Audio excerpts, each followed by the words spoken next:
बच्चों सुप्रभात। उम्मीद है आप स्वस्थ प्रसन्न होंगे घर में। चलिए आज आपसे मैं एक प्रश्न पूछती हूँ कि इस पूरी धरा को हरा भरा कौन बनाता है। धरा माने वसुंधरा या पृथ्वी को हरा भरा या हरियाली कौन देता है। मुझे मालूम है कि अगर आप सामने होते तो जरूर बताते मैम पेड़ पौधे खेत खलियान ये हमारी पृथ्वी को हरा भरा बनाते हैं।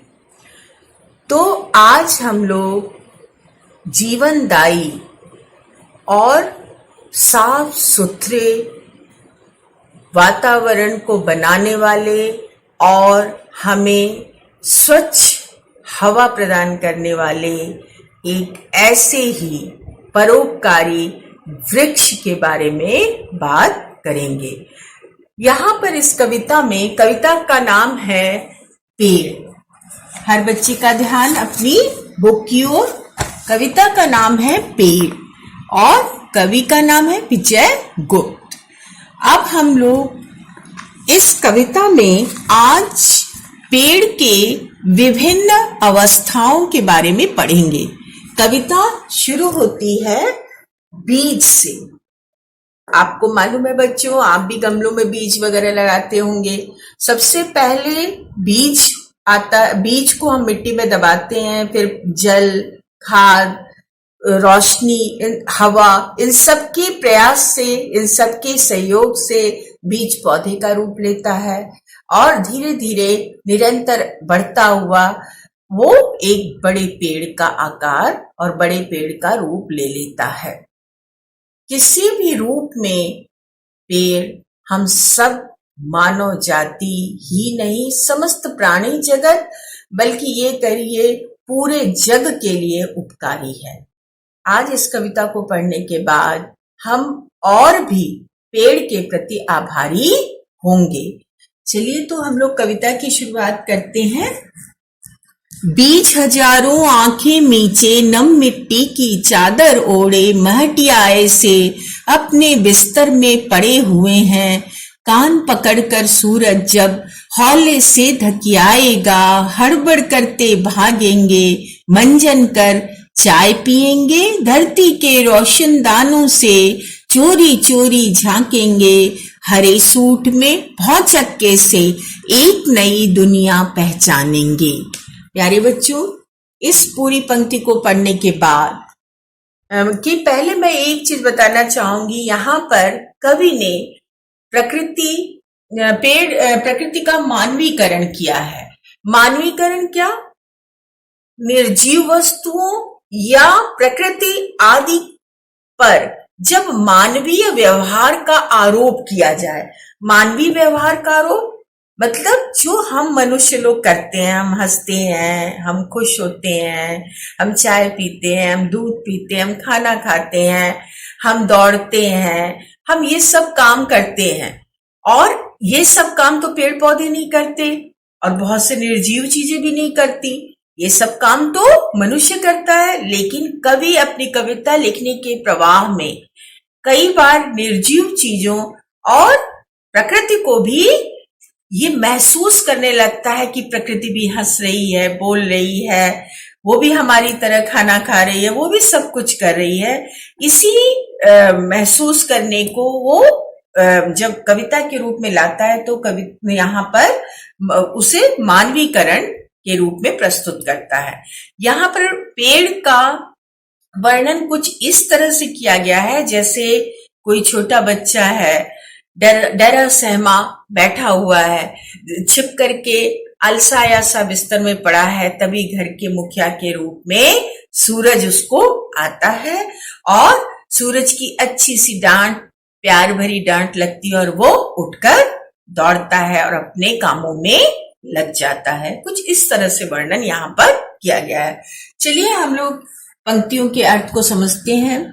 बीज हजारों आंखें मीचे, मीचे माने बंद किए हुए, नम मिट्टी की, नम माने आर्द्र या गीली, गीली मिट्टी की चादर ओढ़े, मानो गीली मिट्टी की चादर ओढ़े हुए महटियाए से माने मिट्टी से ढके हुए या अलसाए से अपने बिस्तर में पड़े हुए हैं। अपने बिस्तर में पड़े हुए हैं माने धरती की गोद में, धरती ही उनका बिस्तर है, धरती की गोद में पड़े हुए हैं। लेकिन ये सब बहुत देर नहीं चलने वाला, क्योंकि सूर्योदय हो रहा है। सूर्योदय होने पे क्या होगा? कान पकड़कर सूरज जब हौले से धकी आएगा, जब सूर्योदय होगा तो उसे मानो उन्हें उठाने का प्रयास करेगा, और जैसे कान पकड़ करके उसे धीरे से हिलाएगा, तब वो बीज हड़बड़ा कर उठेंगे और मंजन करेंगे, चाय पिएंगे, धरती के रोशनदानों से चोरी चोरी झांकेंगे। धरती के रोशनदानों से जैसे धीरे धीरे अंकुरण होने लगेगा बीजों का, और छोटे छोटे पौधे धरती के अंदर से बाहर निकलेंगे। इसी बात को कवि ने यहाँ पर इस तरह से किया है, कहा है कि धरती के रोशनदानों से झांकेंगे। और फिर हरे सूट में, हरा सूट से मतलब यहाँ पर उनके हरे पत्ते, कोमल छोटे छोटे पत्ते और हरी नाजुक डाली से है। हरे सूट में जब वो धरती के ऊपर आएंगे, अभी तक तो वो नीचे थे धरती के, जब धरती के ऊपर आएंगे तब वो एक नई दुनिया देखेंगे। इसके पहले उनकी दुनिया कहाँ थी? धरती के नीचे। लेकिन अब धरती के बाहर जब वो अंकुरित हो गए हैं, बाहर नन्हे पौधे के रूप में वो जन्म ले चुके हैं, तब वो क्या देखते हैं? एक नई दुनिया, एक विशाल दुनिया, एक विशाल संसार को देखेंगे। यहाँ पर बच्चों आप लोग कहीं पर अपने से भी इस कविता को जोड़ सकते हैं कि सुबह जब होती है और माँ प्यार से उठाती है, आप माटी आए हुए अलसाए से पड़े रहते हैं, तब माँ थोड़ा सा हल्की सी डांट लगाती है, और तब आप हड़बड़ा कर उठते हैं और अपने कामों में लग जाते हैं। कुछ इस तरह से भी इस कविता में आप अपने से भी इस कविता को जोड़ सकते हैं।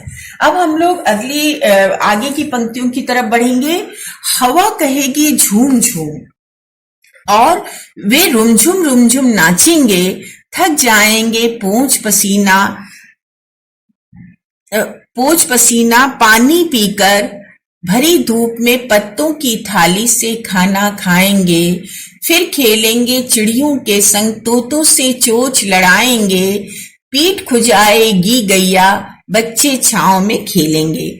अब यहाँ पर इन पंक्तियों का अर्थ हम भावार्थ समझते हैं बच्चों। हवा कहेगी झूम झूम, जब वो पौधों के रूप में बाहर आ चुके हैं तो हवा के थपेड़ों से वो झूमेंगे, और ऐसा लगेगा जैसे वो हवा के आज्ञा का अनुपालन कर रहे हैं। मानो हवा उनसे कह रही है कि अब तुम्हें झूमना है, मेरी चाल के साथ तुम भी झूमो। और थक जाएंगे पूछ, और जब हवा के थपेड़ों के साथ वो हवा की ताल पर नाचते नाचते रुमझुम नाच दिखाएंगे, और रुमझुम नाचते नाचते जब थक जाएंगे तो क्या करेंगे? अपना पसीना पोंछेंगे और पानी पीकर भरी धूप में पत्तों की थाली से खाना खाएंगे।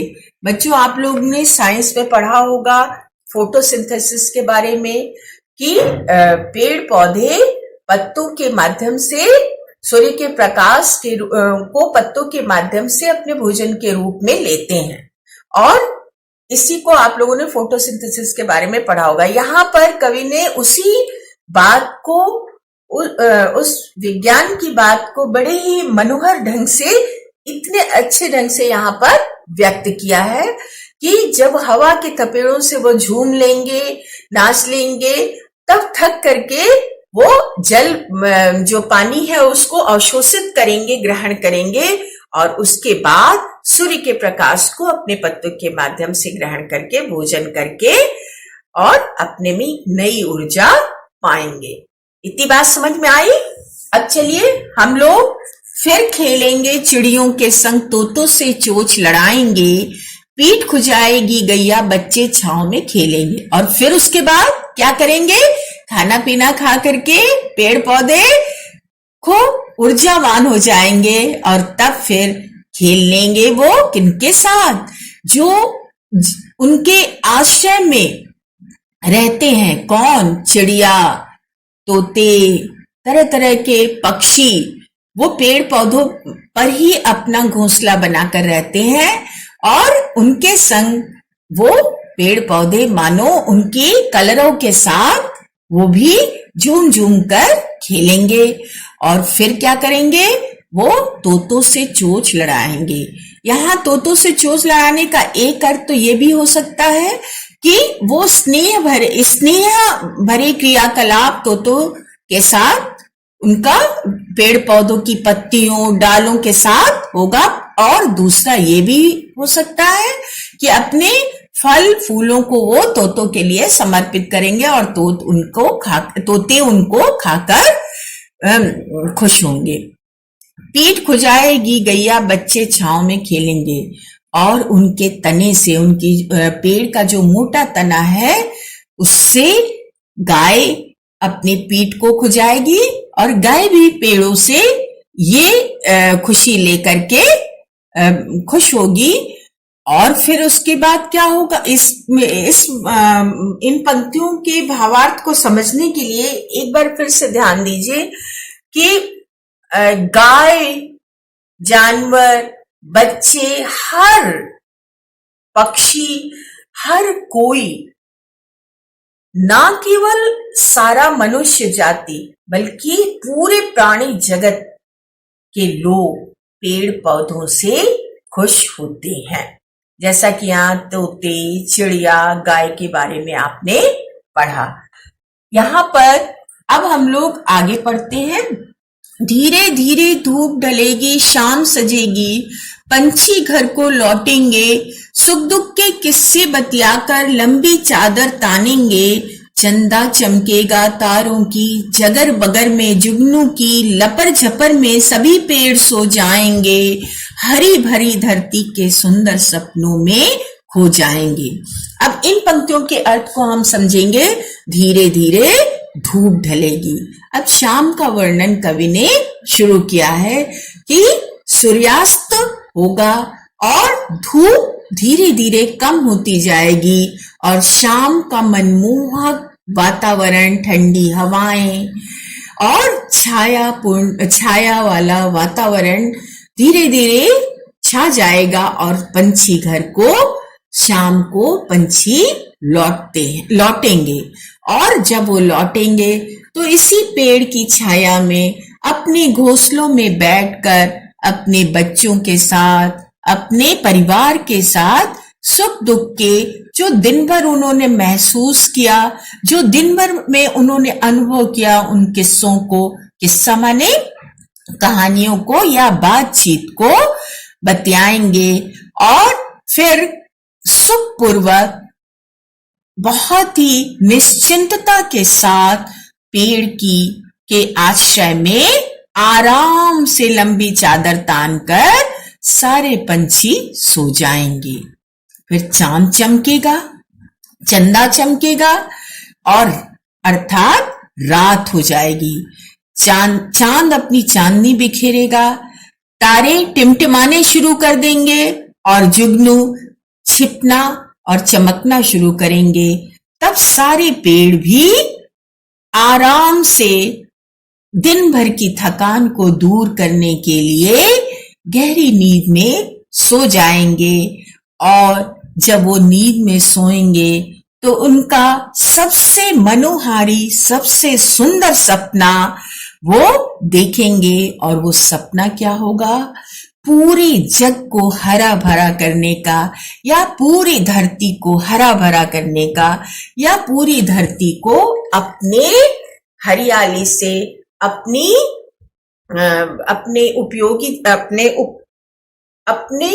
महत्वपूर्ण कार्यों से पूरी धरती को सुखमय बनाने का।